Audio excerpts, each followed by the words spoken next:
Hai, Assalamualaikum. Okey, hari ini kita sambung pembelajaran kita PDPR tema 3, kebersihan dan kesihatan, unit 8, jadikan amalan. Kemahiran kita akan belajar hari ini ialah kemahiran menulis.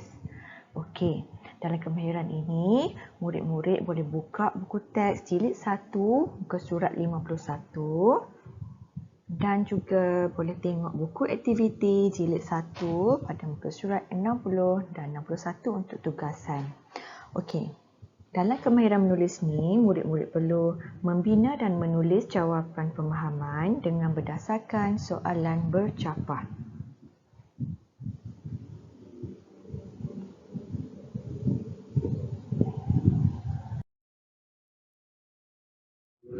Okey murid-murid, buka buku teks jilid 1 muka surat 51. Okay, kita akan baca teks sama-sama. Jadi murid-murid boleh ikut cikgu baca teks ini ya.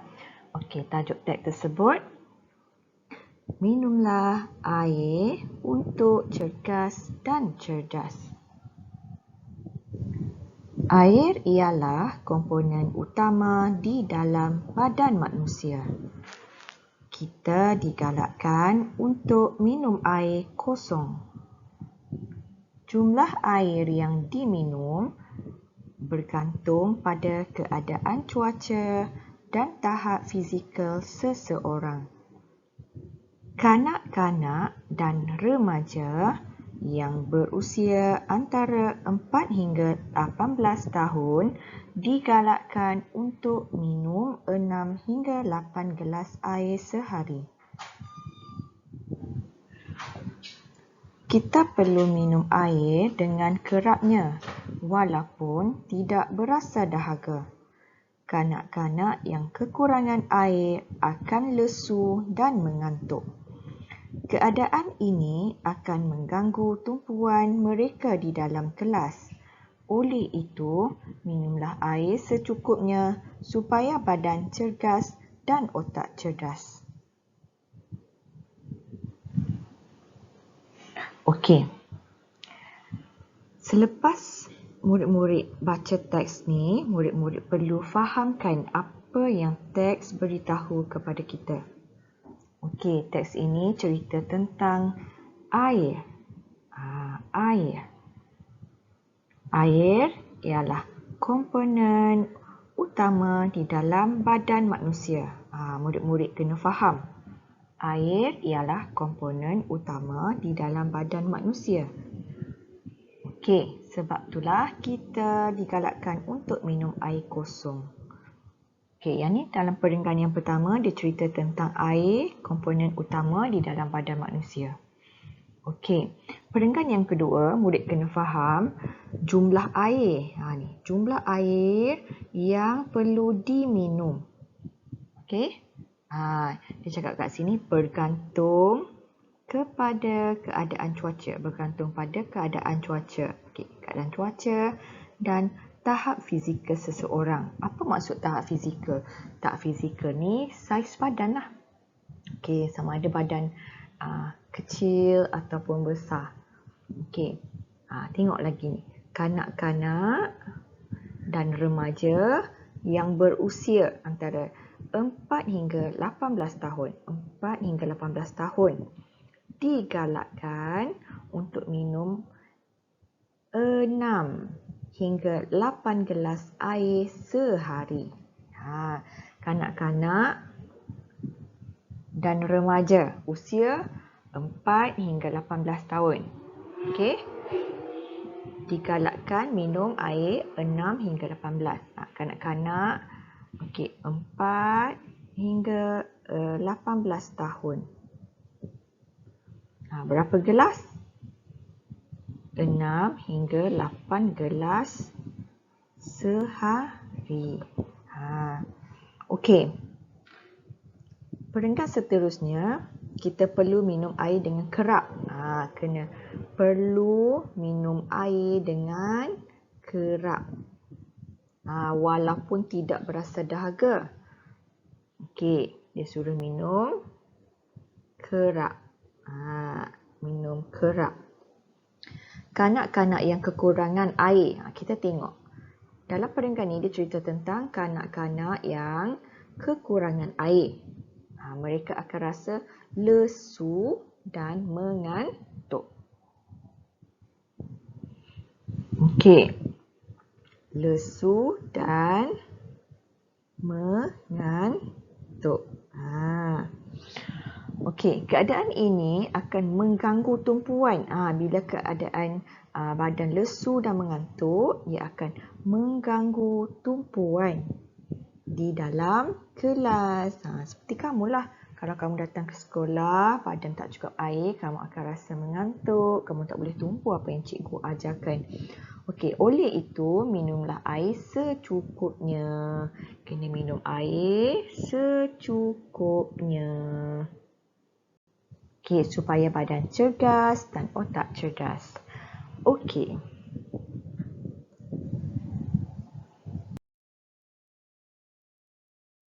Okey, murid-murid, sekarang buka buku teks jilid 1 muka surat 51.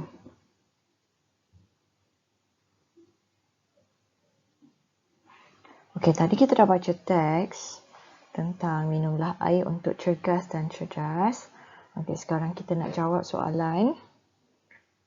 Nombor 1, mengapakah kita digalakkan untuk minum air kosong? Dalam teks kat sebelah ni, okey, kita baca balik. Air ialah komponen utama di dalam badan manusia. Kita digalakkan untuk minum air kosong. Okey, ada perkataan digalakkan. Kenapa? Kerana air ialah komponen utama di dalam badan manusia. Inilah jawapan dia.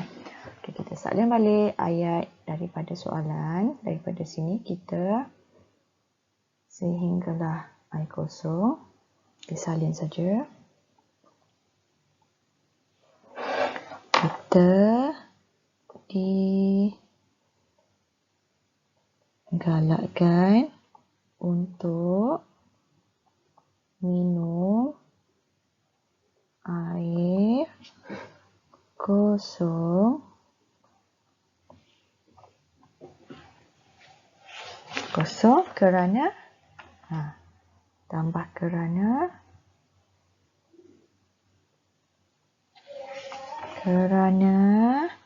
air ialah, salin balik ni daripada teks ni. Air ialah komponen utama di dalam badan manusia. Okey. Sekarang kita tengok nombor 2. Okey, baca soalan dia. Bagaimanakah faktor usia seseorang mempengaruhi jumlah air yang diminum? Okey, tadi dalam teks kita dah baca faktor usia. Soalan dia, bagaimana faktor usia? Faktor usia tu umur lah. Ni usia. Kanak-kanak dan remaja yang berusia antara 4 hingga 18 tahun digalakkan untuk minum 6 hingga 8 gelas air sehari. Jadi, kita ambil faktor dari sini. Faktor usia seseorang mempengaruhi jumlah air yang diminum. Kita salin balik.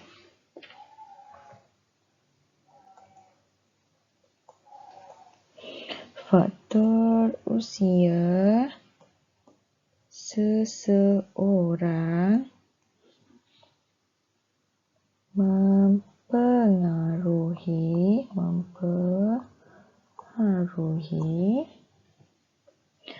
jumlah air yang diminum seperti, dalam teks tu seperti siapa? Seperti kanak-kanak dan dan siapa? Kanak-kanak dan remaja.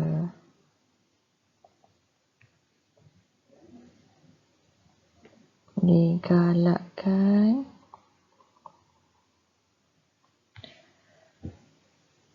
untuk minum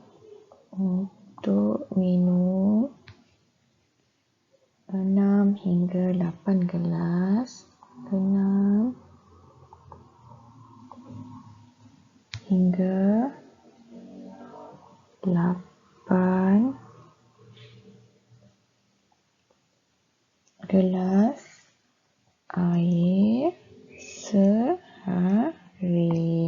Okey, siap nombor 2. Okey, kita buat nombor 3 pula. Mengapakah kita perlu minum air walaupun tidak berasa dahaga?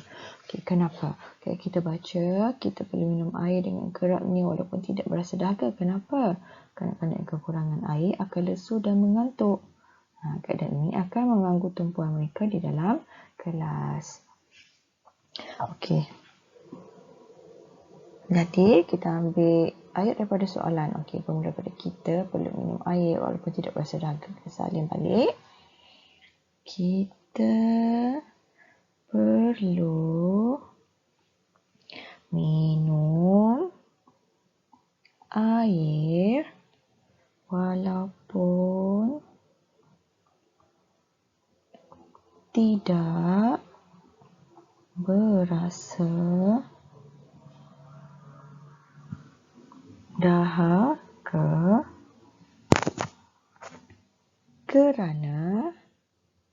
kerana apa tadi dalam teks tu yang kita dah faham? Kerana kita akan berasa apa? Berasa lesu dan mengantuk sekiranya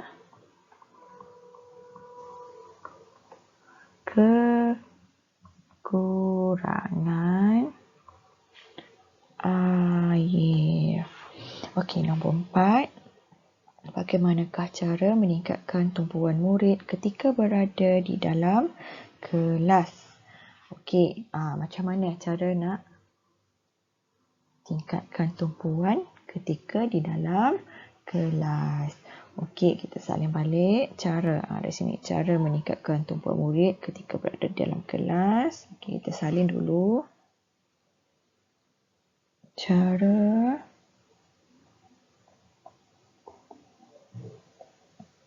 meningkatkan tumpuan murid ketika berada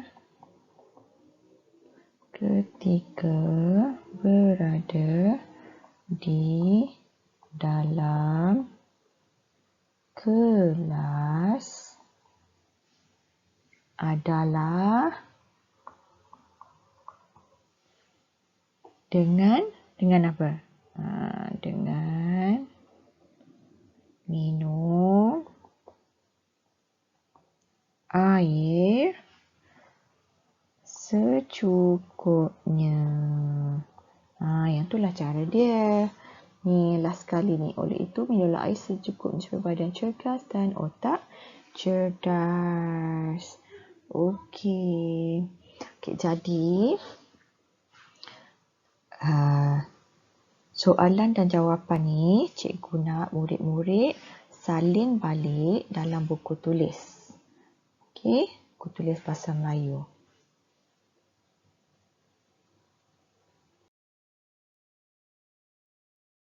Okey, sekarang murid-murid buka buku aktiviti jilid 1 muka surat 60.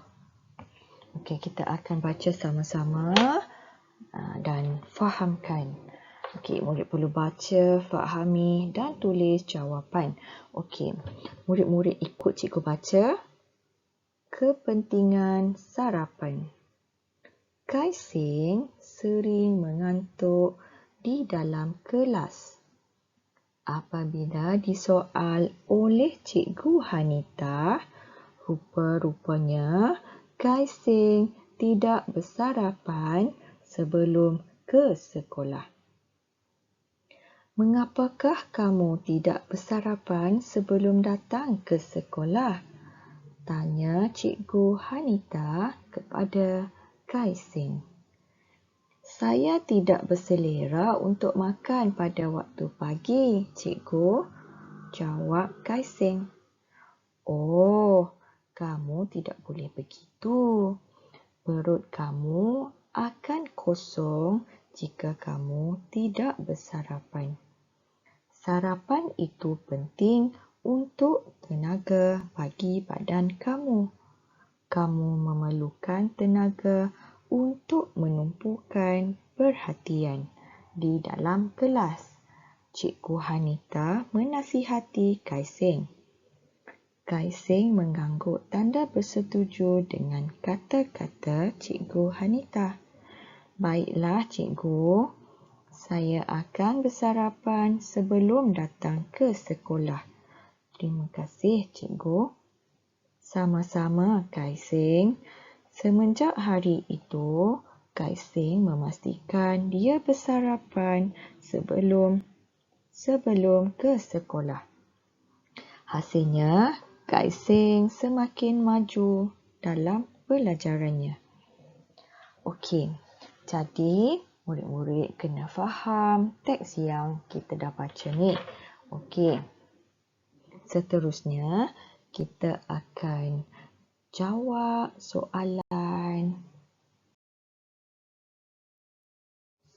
di muka surat 61, buku aktiviti. Okey, kita jawab sama-sama ya. Okey, nombor 1. Di manakah Cikgu Hanita berbual dengan Kaising? Kita cari balik dalam teks tadi. Kaising sering mengantuk di dalam kelas. Apabila disoal oleh Cikgu Hanita, rupa-rupanya Kaising tidak bersarapan sebelum ke sekolah. Okey. Dalam perenggan ni, di mana tu tempat di mana berlakunya perbualan di antara Cikgu Hanita dan Kaising. Di dalam kelas ni, kat sini dia ada sebut, dalam teks sini dia sebut di dalam kelas. Jadi kita ambil balik ayat daripada teks, daripada soalan. Okey, start daripada sini. Cikgu Hanita berbual-bual dengan Kaising. Kita ambil ayat ni, kita tulis dulu.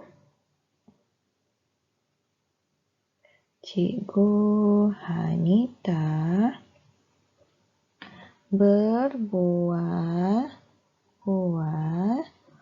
dengan Kaising. Di mana? Di dalam kelas. Okey, nombor 1 dah siap. Tengok nombor 2. Apakah yang akan berlaku sekiranya Kaising tidak bersarapan? Bukan saja Kaising tak bersarapan. Kalau murid-murid tak bersarapan, datang sekolah, murid-murid rasa apa? Kita tadi, Kaising, dia rasa mengantuk. Kalau tak sarapan lagi, selain rasa mengantuk, kita akan rasa lapar. Masuk kelas kita ada tenaga tak nak belajar? Mestilah tak ada tenaga. Okey, kita cari dalam teks. Mengapakah kamu tidak bersarapan sebelum datang ke sekolah? Tanya Cikgu Hanita kepada Kaising. Saya tidak berselera untuk makan pada waktu pagi. Cikgu, jawab Kaising. Oh, kamu tidak boleh begitu. Perut kamu akan kosong jika kamu tidak bersarapan. Sarapan itu penting untuk tenaga. Tenaga. Kalau tak bersarapan, kita tak ada tenaga, tidak bertenaga. Okey, kita ambil dulu ayat daripada soalan. Kita ambil dari sini. Sekiranya Kaising tidak bersarapan sampai habislah. Okey, tulis dulu. Sekiranya Kaising tidak bersarapan, dia akan rasa apa tadi? Akan berasa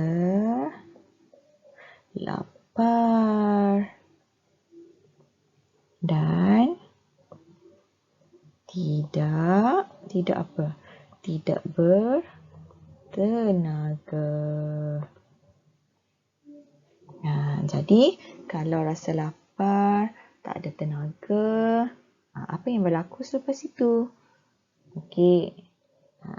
Keadaan ini akan mengganggu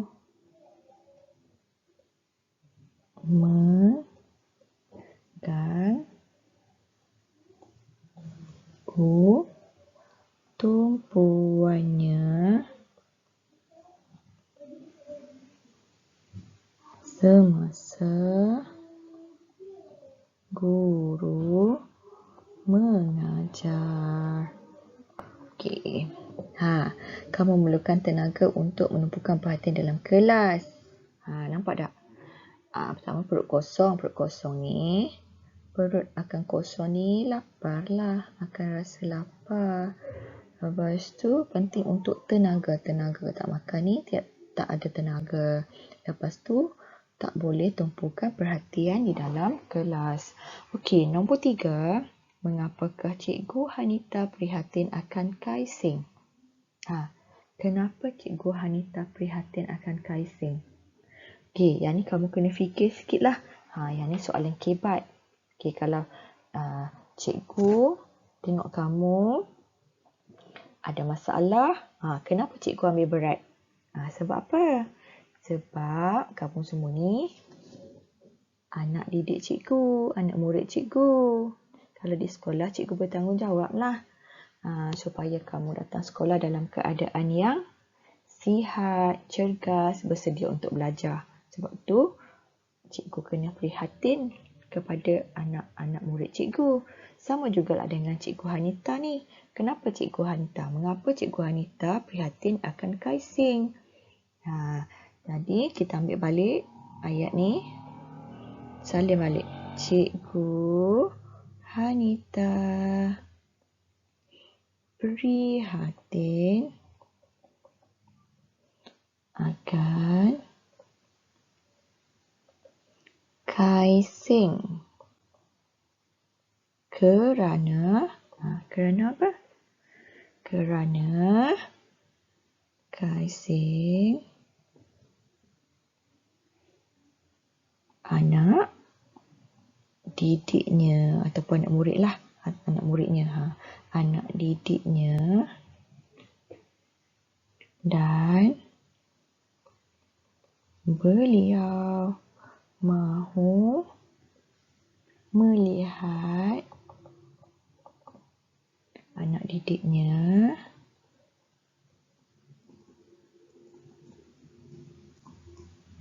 berjaya dalam pelajaran. Okey, semua cikgu macam tu. Bukan Cikgu Hanita saja. Cikgu Auzal, Cikgu Juliana, semua cikgu lah. Tak kira di sekolah K. Johari ke, sekolah lain ke. Semua nak lihat anak murid berjaya. Okey, nombor 4. Apakah yang akan berlaku kepada Kaising sekiranya Cikgu Hanita tidak mengambil berat terhadap dirinya? Yang tu tadi Cikgu Hanita prihatin ambil berat. Sekarang ni soalan dia tanya, apakah yang akan berlaku kalau Cikgu Hanita tak ambil berat terhadap diri Kaising? Tak kisah pun Kaising nak minum ke, nak makan ke, tak nak sarapan ke. Cikgu Hanita biar je. Apa yang akan berlaku?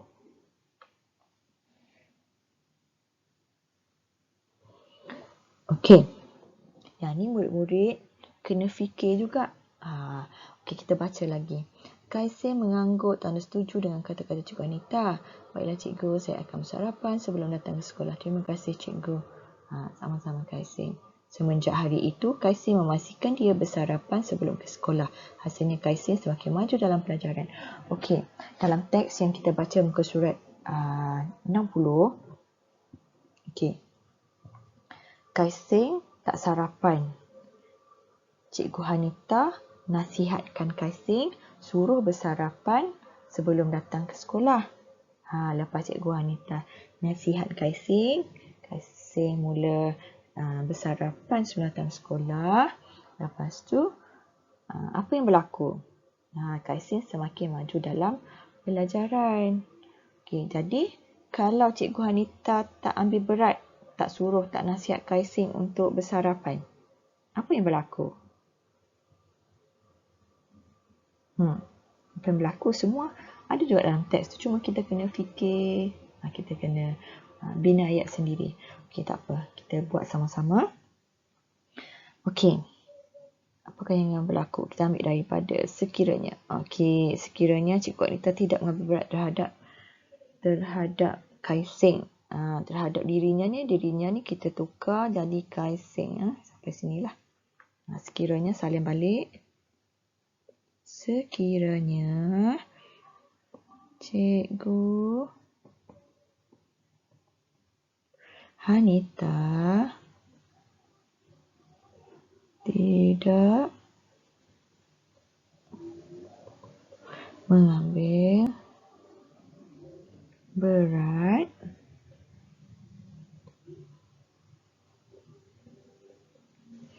terhadap Kaising. Mungkin kalau Cik Anita tak tanya dia, tak nasihat dia, mestilah dia tak bersarapan pergi sekolah kan. Mungkin Kaising akan mengabaikan, dia abaikan, dia tak nak ambil lah, mengabaikan sarapan sebelum ke sekolah dan ini akan mengganggu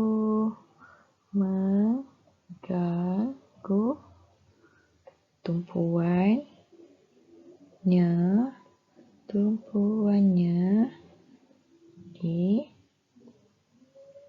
dalam kelas. Okey, kalau Cikgu Anita tak ambil berat, mestilah Kaising tak ambil sarapan sebelum ke sekolah. Lepas tu kalau pergi sekolah tak sarapan, apa berlaku? Rasa mengantuk, tak ada tenaga nak belajar, mestilah ganggu tumpuan di dalam kelas. Yang itulah jawapan dia. Okey, kita tengok soalan yang terakhir, nombor 5. Bagaimanakah Kaising menghargai nasihat Cikgu Hanita? Okey, tadi Cikgu Hanita nasihat dia. Lepas tu, apa yang Kaising buat untuk menghargai? Macam cikgu ambil berat tentang kamu, cikgu nasihat. Kalau kamu nak tunjuk kamu hargai, apa yang kamu buat dekat cikgu? Okey, macam tu juga Kaising. Okey, kita ambil balik ayat daripada soalan, daripada Kaising menghargai nasihat Cikgu Anita. Nanti kita sambunglah. Okey, salin balik. Kaising menghargai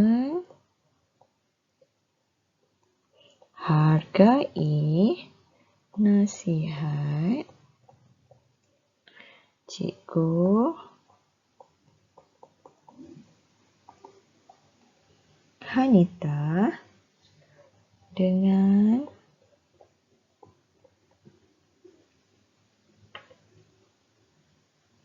mengikuti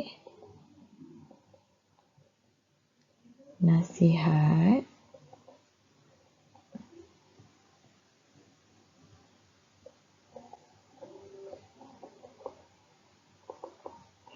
Cikgu Hanita, iaitu bersarapan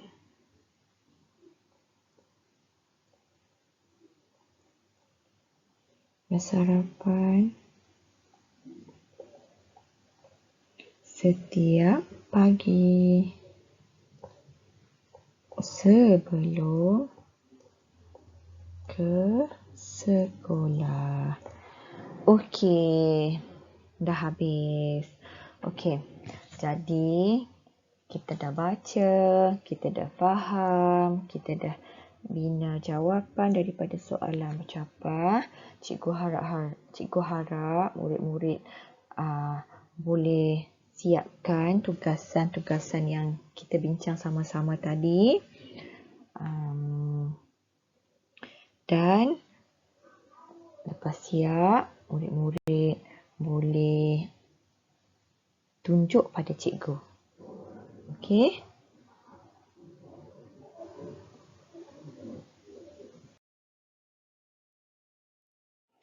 Okey.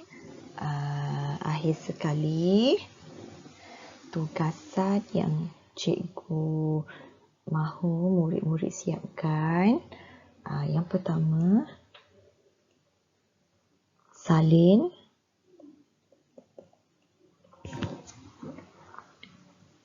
di muka surat, salin soalan dan jawapan. Buku teks muka surat 51 di dalam buku tulis. Buku tulis bahasa Melayu. Okey. Dalam slide sebelum ni cikgu dah bincang jawapan, dah bagi jawapan, murid-murid cuma salin balik dalam buku tulis ya. Okey, yang kedua, siapkan buku aktiviti muka surat 61. Okey, yang ni juga kita dah bincang dan cikgu dah bagi jawapan, salin balik. Bila dah siap, tunjuk pada cikgu ya. Okey, terima kasih. Selamat membuat tugasan. Assalamualaikum.